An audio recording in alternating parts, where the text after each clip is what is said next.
Good morning મિત્રો. આપણે આની પહેલાના લેક્ચરની અંદર મોલ સંકલ્પના વિશેની વાત કરી હતી, આણ્વીય દળ વિશેની પણ વાત કરી હતી અને મેં તમને અમુક આણ્વીય દળ હોમવર્કમાં આપ્યા હતા. તમને લોકોને યાદ હોય તો સૂત્ર દળની સાથે આપણે આણ્વીય દળ નક્કી કરવાની વાત થઈ હતી. એમાં આ જે જવાબો છે એ તમે ખાસ ટેલી કરી નાખજો. H2SO4 નું આણ્વીય સૂત્ર જે છે એનું આણ્વીય દળ શું થશે? 48. બરાબર. C6H12O6 ગ્લુકોઝ છે એનું આણ્વીય દળ કેટલું થશે? 180. HNO3 આણ્વીય દળ થશે 63. K2SO4 પોટેશિયમ સલ્ફેટ આણ્વીય દળ થશે 174. H3PO4 આણ્વીય દળ થશે 98. નામ થશે phosphoric acid. NaCl sodium chloride 58.5. બરાબર છે. આપણે આટલી વસ્તુઓ ટૂંકમાં લેક્ચરની અંદર લાસ્ટ લેક્ચરમાં જોઈ હતી. ઉપરાંત સૂત્રદળની ગણતરી વિશેની પણ વાત કરી હતી. સૂત્રદળ NaCl માટે આપણે શોધ્યું હતું NaCl નું બંધારણ કેવું છે એનો એક નાનકડી ક્લિપ પણ જોઈ હતી. ત્યાર પછી મોલ સંકલ્પના એસા એકમ પદ્ધતિની અંદર એનો એકમ જે છે મોલનો એ શું આવશે? સ્મોલ n આવશે. પછી એવી કેટલીક સંજ્ઞાઓ કે જેનો આપણે મોટા જે ટૂંકમાં એક કરતા વધારે વસ્તુ છે તો એનું ટૂંકું નામ કઈ રીતના આપી શકાય એના માટેની અહીંયા પદ્ધતિ આપણે જોઈતી. બરાબર છે. ત્યાર પછી મોલ એટલે શું એના વિશેની વ્યાખ્યા પણ આપણે ભણી ગયા છીએ. એનું સૂત્ર મેં તમને એક્સ્ટ્રામાં કીધું હતું અને આજે આપણે એ સૂત્રને વ્યવસ્થિત ભણશું પણ ખરી. બરાબર છે ને. આ સૂત્રને આ લાઈનોને તમારે બહુ પરફેક્ટ રીતે યાદ રાખવાની હતી એટલે તમે યાદ રાખી જશે. એવોગેડ્રો આંકની વેલ્યુ કેટલી છે આ પણ તમને યાદ રાખવાની મેં કીધી હતી, યાદ રાખવી જ પડશે. 6.022 × 1023 એવોગેડ્રો આંકની વેલ્યુ છે. બરાબર. ત્યાર પછી એવોગેડ્રો આંક પદ્ધતિ ઉપરથી જો આપણે મોલની સંખ્યા નક્કી કરવા જાય તો એક મોલ જે અણુ છે એની અંદર પરમાણુની સંખ્યા કાં તો એક મોલ પરમાણુની અંદર કુલ સંખ્યા કણોની કેટલી હશે શોધવું છે તો એના માટેની આપણે પદ્ધતિ જોઈતી અને કાર્બન ઉપરથી આપણે આ વસ્તુને ફાઇન્ડ આઉટ કરી હતી કે કાર્બનનું જે દ્રવ્યમાન સ્પેક્ટ્રોમીટર ઉપરથી દળ છે એના ઉપરથી આપણે નક્કી કરશું કે એની અંદર પરમાણુઓની સંખ્યા કેટલી છે.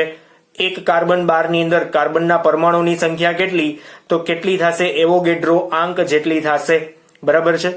એવું પણ આપણે ભણી ગયા હતા કે એક મોલ કાર્બનના ગ્રામ કેટલા થાય તો 12 ગ્રામ થાય.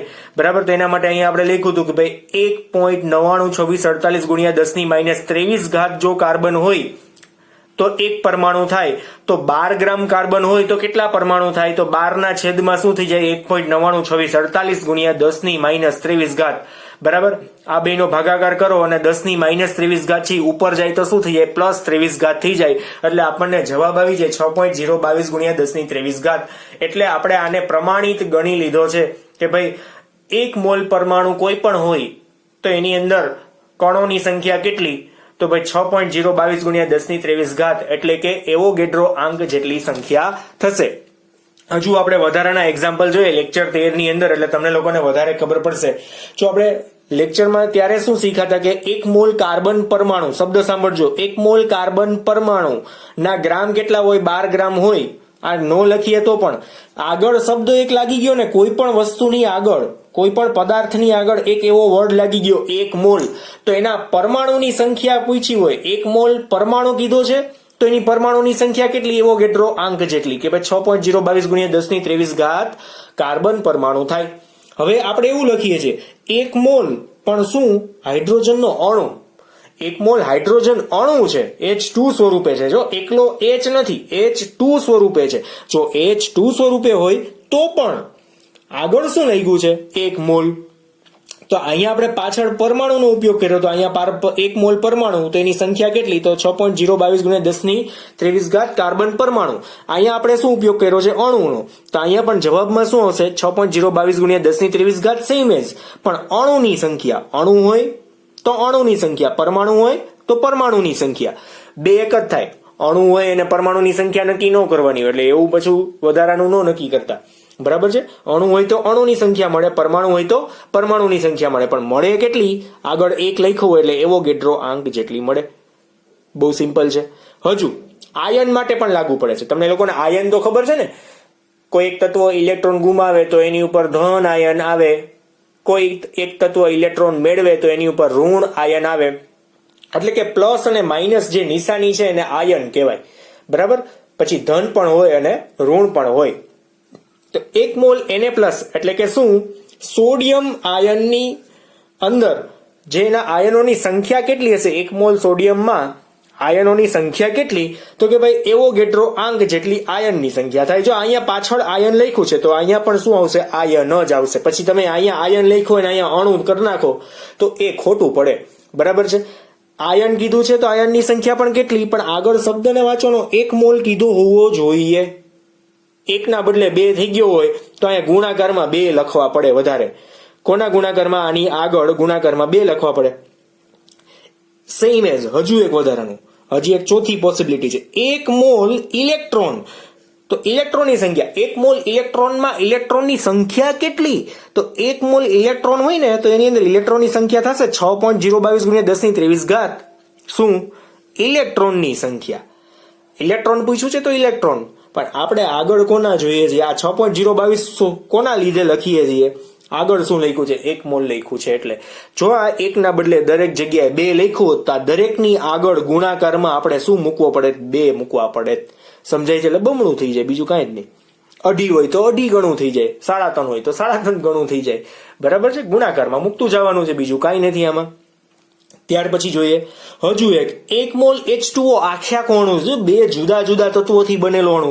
અહીંયા શું કર્યું, ખાલી એકલો પરમાણુ. પછી એવું કર્યું કે 2 એક જ સરખા પરમાણુ ભેગા થઈને અણુ બનાવી નાખ્યો. પછી શું કર્યું કે એક જ પરમાણુ ઇલેક્ટ્રોન ગુમાવીને કે મેળવીને આયનિક ફોર્મમાં આવ્યો, ત્યારે પરમાણુની આયનોની સંખ્યા કેટલી.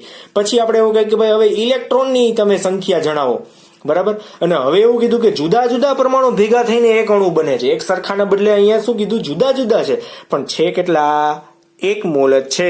તો 1 મોલ હોય તો H2O ના અણુની સંખ્યા પણ કેટલી થઈ જાય, એવોગેડ્રો આંક જેટલી, એટલે કે 6.022 × 10⁻23. મિત્રો તમારે છે ને આ જે વોઇસ આવે છે ને મારો, એની અંદર ખાસ ધ્યાન રાખવાનું છે. તમે આડાવડું બીજે જોયા કરશો ને તો તમને નહીં મજા આવે અને તમે શીખી નહીં શકો. મને તો કઈ ખબર નથી પડતી તમે ક્યાં જોવો છો, નાસ્તો કરો છો, ચા પાણી પીતા જોવો છો, કે પછી બાજુમાં તારક મહેતા ચાલુ છે ને આ બાજુના બીજા મોબાઈલમાં તમે ખાલી ઓનલાઈન છો, બરાબર છે. મને તો ખબર નથી, પણ ધ્યાન રાખજો. એટલે જો અહીંયા ધ્યાન નહીં રાખો તો ભગવાન જોવે છે, આપણને ફેલ ઈ જ કરશે. હો, થોડાક સુધરી જજો પાછા, કેમ કે હવે ઇમ્પોર્ટન્ટ તમે વસ્તુઓ ભણો છો અને આ છે ને પાયો છે. હવે એટલે આ H2O નહીં, આ જે ભણો છો એ પાયો છે, એટલા માટે તમે અહીંયા ધ્યાન રાખો, બરાબર. તો 1 મોલ H2O, આપણે શબ્દની ઉપર ભાર મૂકવાનો, 1 મોલ, પછી ગમે એ હોય, H2O હોય, NaCl હોય, કોઈ પણ હોય, એની અંદર અણુની સંખ્યા કેટલી. આ અણુ છે 1 મોલ H2O નો શું કહેવાય, આને અણુ કહેવાય, કેમ કે 2 જુદા જુદા તત્વોથી બનેલું છે. એ અણુ છે તો એના અણુની સંખ્યા કેટલી, તો એવોગેડ્રો આંક જેટલી. શું કામ એને, કેમ કે એ 1 મોલ છે એટલે, બરાબર. અહીંયા 2 મોલ હોત ને તો એવોગેડ્રો આંકથી ડબલ થઈ જાય, કેમ કે આગળ ગુણાકારમાં શું મૂકવું પડે, અહીંયા 2 મૂકવા પડે, તો બરાબર છે. અત્યારે ન મૂકતા, 2 લખ્યા હોય ત્યારે મૂકવા પડે, 3 લખ્યા હોય તો અહીં 3 મૂકવા પડે ગુણાકારમાં, બરાબર. એટલે 3 નો ગુણાકાર એમ. સમજાય છે એક્ઝેક્ટલી. એક્ઝામ્પલો તમને આઈ થિંક હવે ખબર પડ્યા હશે ખરી થોડા ઘણા, બરાબર. છતાંય ન સમજાય તો તમારે કોમેન્ટ બોક્સમાં કોમેન્ટ કરી દેવી કે આ રિપીટ કરજો, એટલે હું નેક્સ્ટ લેક્ચરની અંદર રિપીટ કરી શકું.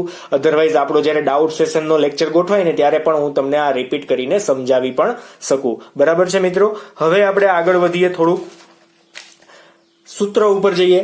પદાર્થના મોલ શોધવાનું સૂત્ર શું છે, તો કોઈ પણ પદાર્થના મોલ બરાબર શું થાય, તો તે પદાર્થ જે છે એની અંદરના પરમાણુ કે અણુ, પરમાણુ અથવા અણુ બે એક સાથે નહીં હોય, કા પરમાણુ કા તો અણુ. વળી પાછું તમે એવું ન વિચારતા સર અણુમાં તો પરમાણુ હોય ને, એની કોઈ વાત જ નથી. અહીંયા અત્યારે ખાલી એકલા પરમાણુ અથવા તો અણુ, એનું શું છે દળ છે, એના એ પણ શેમાં, તો કે ભાઈ ગ્રામમાં, કિલોગ્રામમાં હોય તો ગ્રામમાં ફેરવી નાખવાનું, તમને લોકોને હવે તો આવડે જ છે, બરાબર ને.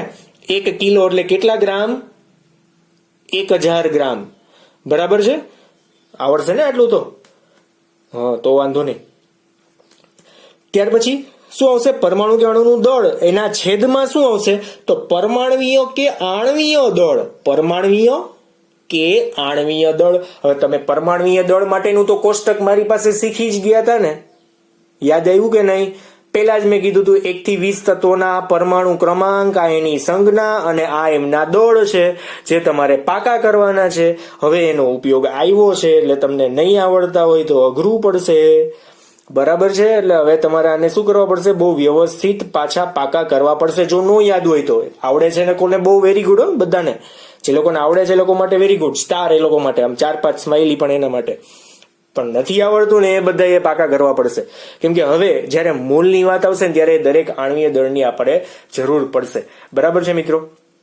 જોઈએ આપણે તો અહીંયા સૂત્ર શું બન્યું, પરમાણુ કે અણુનું દળ છેદમાં, એટલે કે દળ છેદમાં પરમાણ્વીય કે આણ્વીય દળ, પરમાણ્વીય કે આણ્વીય દળ. આણ્વીય દળ હમણાં શીખા ને, આની પહેલાના લેક્ચરમાં આણ્વીય દળ શોધતા શીખા મેં તમને, ઓલા 6 એક્ઝામ્પલ કરવા દીધા હતા. એનું સૂત્ર શું, એકમ શું છે, ગ્રામ પ્રતિ મોલ, બરાબર. અને ઇંગ્લિશમાં આપણે આ રીતના લખી શકીએ, જી એટલે કે ગ્રામ, અને આ ઓબ્લિક એટલે છેદમાં MOL, ગ્રામ પ્રતિ મોલ, અને ઇંગ્લિશમાં આ રીતના લખી શકાય, બરાબર. હવે આપણે એક્ઝામ્પલ જોઈએ કે તમને કોઈ મોલ ગોતવાનું કે તો તમે મોલ કઈ રીતના ગોતી શકો. જોવું જઈને 9.8 ગ્રામ H2SO4 માં શું કીધું છે, સલ્ફ્યુરિક એસિડમાં રહેલા અણુની સંખ્યા ગણો. હવે અહીંયા છે ને મિત્રો તમને એવું કહી શકે, H2SO4 ના બદલે સલ્ફ્યુરિક એસિડ કે તો તમને લોકોને સૂત્ર કેમ યાદ આવશે, લખીને પાકા કર્યા હશે ને તો જ, ખાલી લખેલું હશે બુકમાં તો ગોતી લેશું એમ નહીં, તમને યાદ તો હોવું જોઈએ ને કે H2SO4 નું નામ છે સલ્ફ્યુરિક એસિડ, સલ્ફ્યુરિક એસિડ નું સૂત્ર છે H2SO4, અને ઈ ખબર હશે તો એનું તમે આણ્વીય દળ નક્કી કરી શકશો, કેમ કે આ તો અણુ દેખાય છે. તો સૂત્રમાં શું આવશે, H2SO4 નું દળ એટલે કે અણુનું દળ, અણુ છે ને કેમ કે એક કરતા જુદા જુદા પરમાણુઓ છે જો આમાં, તો અણુનું દળ કેટલું આપ્યું છે, 9.8 ગ્રામ. અને હું અહીંયા બાજુમાં લખી નાખું છું, શું છે, અણુનું દળ કેટલું છે, 9.8 ગ્રામ છે.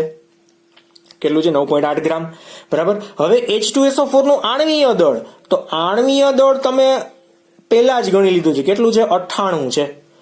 હોમવર્કમાં મેં ગણવા દીધું હતું આ તો, ઓકે, જોઈ લેજો પાના ફેરવીને, અને અધરવાઇઝ અહીં ફટાફટ ગણાઈ જાય એવું કઈ નથી.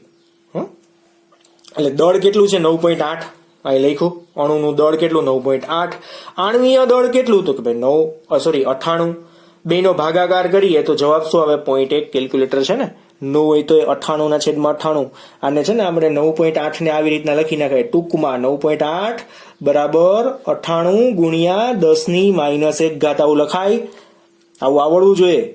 અને છેદમાં શું છે, છેદમાં 98 છે, તો છેદમાં 98 એમને એમ રાખી રાખો, આ બેને ઉડાડી નાખીએ તો શું વધે, જવાબ 10⁻1. 10⁻1 ને લખાય શું, 0.1, બરાબર છે. આ એક્સ્ટ્રા હતું, આ રીતના શોર્ટકટ આપણે કેલ્ક્યુલેટરનો ઉપયોગ ન કરવો હોય તો કરી શકાય ખરી, બરાબર છે. આવું તો તમને આવડતું જ હોય, તો છતાંય કહું છું, અમુક લોકો માટે આપણે કેવું પડે. બધાએ હોશિયાર જ છે એવું માનીને આગળ વધશું ને તો પછી તમે કેટલું રહી જશું. એટલે મારે તમને કહેવાનું રહી જાય કે હોશિયાર છે કરવામાં. એટલે તમે લોકો શીખતા જ જાઓ, જો ન ખબર હોય તો બને ત્યાં સુધી હાથેથી પ્રેક્ટિસ થાય ને એવું આપણે કરવાનું છે. એટલે મેન્ટલી તમે લોકો ભાગાકાર ગુણાકાર કરી શકવા જોઈએ, અને નીટની અંદર કેલ્ક્યુલેટર યુઝ કરવાનું આવતું નથી, એટલે તમને લોકોને આવડવું જોઈએ કે કઈ રીતના આપણે ગુણાકાર ભાગાકાર કરી શકીએ ખરી, બરાબર. એટલે થોડીક ક્યારેક પ્રેક્ટિસ કરવાની, ઉતાવળ હોય ત્યારે કેલ્ક્યુલેટર છે જ, બરાબર. અને નીટ આપવાની થશે ત્યાં સુધીમાં તો પ્રેક્ટિસ થઈ જશે, પણ છતાંય આ તો વાત છે. હવે આગળ વધી, હજુ આપણું એમ સિદ્ધ નથી થયું. અહીંયા આપણને શું પૂછ્યું છે, 9.8 ગ્રામ H2SO4 માં રહેલા અણુની સંખ્યા કીધી છે. તો અણુની સંખ્યા કીધી છે ને તો આપણે સૌથી પહેલા મિત્રો મોલ ગોતવા પડે, ને જે આપણે ગોઈતા કેટલા મોલ આવ્યા આપણને, અહીંયા 0.1 મોલ મળ્યું.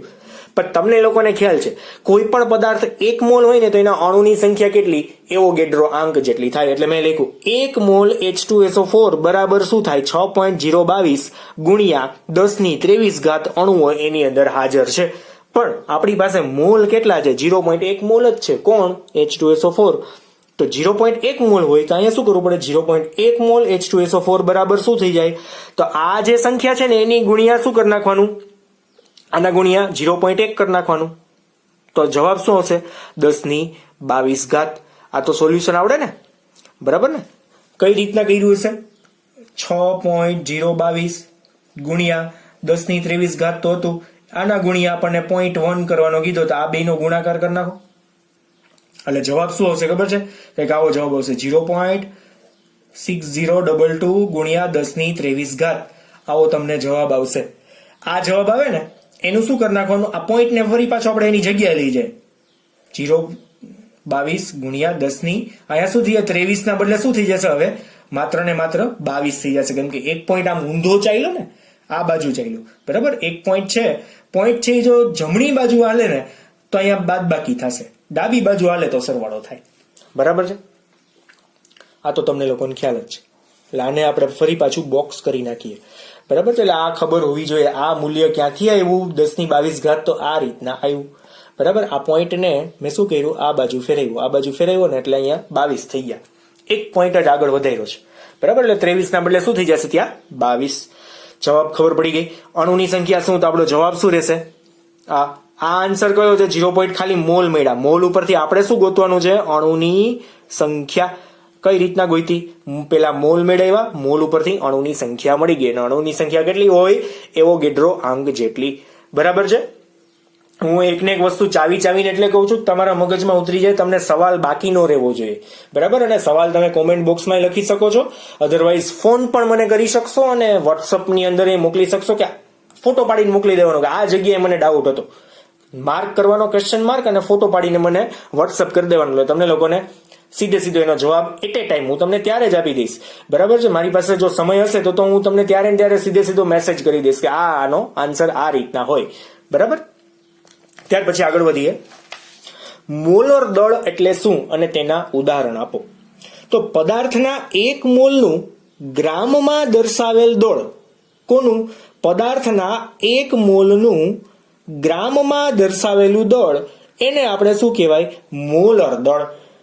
1 મોલનું ગ્રામમાં દર્શાવેલું દળ એટલે શું? મોલર દળ. અને ખાસ હિન્ટ આપી દઉં. હિન્ટ શું છે કે મોલર દળનું જે મૂલ્ય છે ને, મોલર દળનું મૂલ્ય કોના જેવું હશે? કોને બરાબર હશે? તો જે આપણે આણ્વીય દળનું મૂલ્ય ગણીએ છીએ ને એના જેટલું હશે. એટલે મોલર દળ અને આણ્વીય દળ બંનેના મૂલ્યો કેવા હશે? સમાન હશે. સમજાય છે? એનું કારણ શું? ક્વેશ્ચન અહીંયા શું આપ્યો છે? મોલર દળ એટલે શું? તો પદાર્થના મોલનું ગ્રામમાં દર્શાવેલ દળ એને શું કહેવાય? મોલર દળ. એટલે આપણે મોલર દળ બરાબર શું કહી શકશું? આણ્વીય દળ. એટલે તમારે કોઈ પણ જગ્યાએ જો આણ્વીય દળ આપ્યું હોય તો એવું સમજવું કે મોલર દળ જ કહેવાય. બરાબર, ટૂંકમાં 1 મોલ એટલે 6.022 ગુણ્યા 10⁻23 કણોના ભારને આપણે શું કહેવાય છે? મોલર દળ. આ બંને વ્યાખ્યાને તમારે યાદ રાખવાની છે. શું છે વ્યાખ્યા? પદાર્થના 1 મોલનું ગ્રામમાં દર્શાવેલ દળ તેનું મોલર દળ કહેવાય. બીજી વ્યાખ્યા શું છે? 1 મોલ એટલે 6.022 ગુણ્યા 10⁻23 જે કણો છે એના જે ભાર છે એને આપણે શું કહેવાય? મોલર દળ. આટલા બધા કણોનું જે ભાર છે એને આપણે શું કહેશું? મોલર દળ. અધરવાઇઝ બીજા શબ્દમાં, કેમ કે આ બે એક જ છે ને, 1 મોલ બરાબર કેટલા? તો 6.022 ગુણ્યા 10⁻23. તો 1 મોલનું દળ કયો કે આ કણોનું દળ કયો? બધું એક જ છે ને, કેમ કે 1 મોલ બરાબર કેટલા? તો 6.022 ગુણ્યા 10⁻23. આ તમને ખબર હોવી જોઈએ. કેટલું? 1 મોલ બરાબર 6.022 ગુણ્યા 10⁻23. આ તમને ખબર હોય છે. તો 1 મોલનું દળ જે છે એને મોલર દળ કહેવાય. તો આનું દળ જે છે એને પણ આપણે શું કહેવાય? મોલર દળ જ કહેવાય, કેમ કે બે એકબીજાના શું છે? બરાબરમાં છે. એટલે આપણે એવું કહી શકીએ કે H2O નું મોલર દળ કેટલું? તો આના આણ્વીય દળ H2O નું આણ્વીય દળ કેટલું? તો 18 જ છે. ખબર છે તમને લોકોને? ગણી લેજો પાછું. H2SO4 નું મોલર દળ કેટલું? તેને આણ્વીય દળ જેટલું. હમણાં જ આપણે ગણતરીમાં દાખલામાં જોયું 98 હતું. બરાબર. HCl નું મોલર દળ કેટલું? તેને આણ્વીય દળ જેટલું. કેટલું? 36.5. ક્લોરીન નું કેટલું છે? 35.5 છે. વત્તા શું કરવાનું? હાઇડ્રોજન નું 1 છે. 36.5. બહુ સિમ્પલ છે, આવડી જાય છે મોલર દળ ને. તો મોલર દળ ઇઝ ઇક્વલ ટુ આપણે શું કહી શકશું અહીંયા? આણ્વીય દળ. બરાબર. ત્યાર પછી પ્રમાણ સૂચક સૂત્ર અને આણ્વીય સૂત્ર કેવી રીતે મેળવી શકાય અને આણ્વીય સૂત્ર મેળવવાના જે સોપાનો છે એના વિશેની આપણે વાત આના પછીના લેક્ચરની અંદર કરવાના છીએ. કેમ કે આજે આમ તો જોઈએ ને તો સમય ઘણો બધો જતો રહ્યો છે તમારો. બરાબર છે. એટલે 14મા લેક્ચરની અંદર આપણે આ વસ્તુને ભણવાના છીએ. અને આજે આપણે જે ભણ્યા છીએ એ શું વાત છે? મોલર દળની ગણતરી, મોલર દળ એટલે શું, અને બીજું મોલના એક્ઝામ્પલ જે ભણવાના બાકી રહી ગયા હતા એ આપણે મોલ સંકલ્પના ઉપરથી મોલના એક્ઝામ્પલ પણ આજે આપણે જોયા છે. બરાબર છે? તો આજે આપણે ક્યાં સુધી રાખવાના છીએ? મોલર દળ એટલે શું એના ઉદાહરણ સુધી આપણે આજે રાખીએ. કાલના લેક્ચરની અંદર આપણે શું ભણવાના છીએ? પ્રમાણ સૂચક સૂત્ર અને આણ્વીય સૂત્ર કેવી રીતે મેળવી શકાય એનું એક એક્ઝામ્પલ લેશું. એના સોપાનોને આપણે બહુ ટેક્સ્ટ બુક કરતા ઈઝી મેથડથી શીખવાના છીએ, પણ વધી ન જાય ને એટલા માટે આજે આપણે અહીંયા સુધી રાખીએ છીએ લેક્ચર. વધુ આપણે કાલે આપણે ભણશું. બરાબર છે? એટલે આજનું હોમવર્ક તમારે કમ્પ્લીટ કરી નાખવાનું છે, જેટલું હું તમને પીડીએફમાં મોકલું છું. અધરવાઇઝ પીડીએફ ન મળે તો ટેલિગ્રામમાં દરેક વખતે કહું છું, ચેનલની લિંક મારા જે વિડીયો છે એની નીચે લખેલી જશે ડિસ્ક્રિપ્શનની અંદર. એક લિંકમાં જશો એટલે તમને ટેલિગ્રામ ચેનલની અંદર તમારા દરેક લેક્ચર મળી જશે, અને દરેક લેક્ચરની સાથે સાથે એની પીડીએફ પણ હશે, એટલે તમે મટીરિયલ સાથે બનાવી શકો. બરાબર છે? એમાંથી જોઈને મટીરિયલ તમારે બનાવી નાખવાનું, કેમ કે પીડીએફ સાથે જશે. એની ટાઈમ એ ચેનલને તમે સબસ્ક્રાઇબ કરેલી હશે એટલે તમને દરેક વખતે મેસેજ આવી જશે. બરાબર? એટલે 11th જો છો તો આપણે એક પણ મિનિટ બગાડવાની નથી, એક પણ લેક્ચરને પણ બગાડવાનો નથી, અને કન્ટિન્યુઅસ વાંચવાનું છે. કન્ટિન્યુઅસ 1 પણ કલાકો તમારી બગડવી ન જોઈએ, ભલે ઘરે હોય.